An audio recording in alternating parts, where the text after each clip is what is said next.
نحمدہ ونصلی ونسلم علی رسولہ الکریم اما بعد۔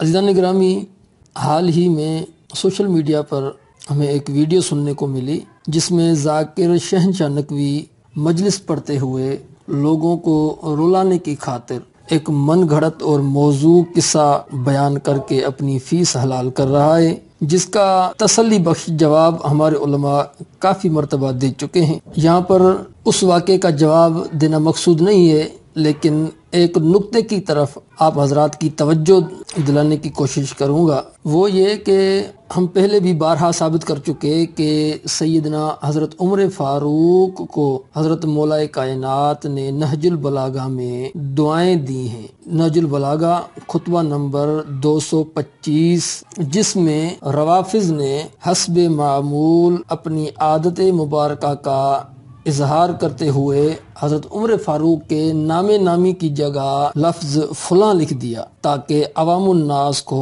دھوکہ دیا جا سکے کہ یہ مولا کائنات جو دعائیں دے رہے ہیں یہ حضرت عمر فاروق کو نہیں دے رہے بلکہ کسی دوسرے صحابی کو دعائیں دے رہے ہیں۔ حالانکہ اس خطبے کی شرح میں اہل تشیع حضرات کی معتبر ترین کتب یعنی نہج البلاغہ کی شروحات بھی یہ لکھتی ہیں کہ اس فلاں سے مراد حضرت عمر فاروق ہے، کیونکہ اس کا مصداق ان شیعوں کو بھی یعنی جنہوں نے شروحات لکھی ہیں ان کو بھی حضرت عمر فاروق کے علاوہ کوئی نہ ملا، تبھی تو حضرت عمر فاروق کا نام لکھا۔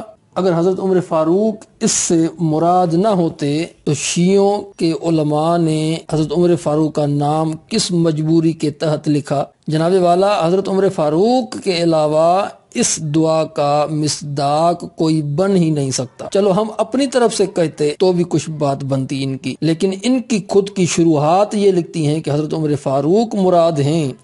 آپ اٹھا کے دیکھیں نہج البلاغہ شرح ابن میثم البحرانی کی یا شرح فیض الاسلام علی نقی، واضح لکھا ہے کہ اسے مراد حضرت عمر فاروق ہیں، اور یہ ان کا وتیرہ ہے کہ خلفائے ثلاثہ کے ناموں کی جگہ یہ لفظ فلاں استعمال کرتے ہیں۔ اس کا جیتا جاگتا ثبوت آپ شہنشاہ نقوی کی اس مجلس میں سن سکتے ہیں۔ ایک کتاب میں تو یہ لکھا ہے کہ انا قد رفض فلان، وہاں نام لکھا ہے، میں نام نہیں لے رہا، انا قد رفض فلان بطن فاطمہ حتی اسقطت محسنہ، فلاں نے۔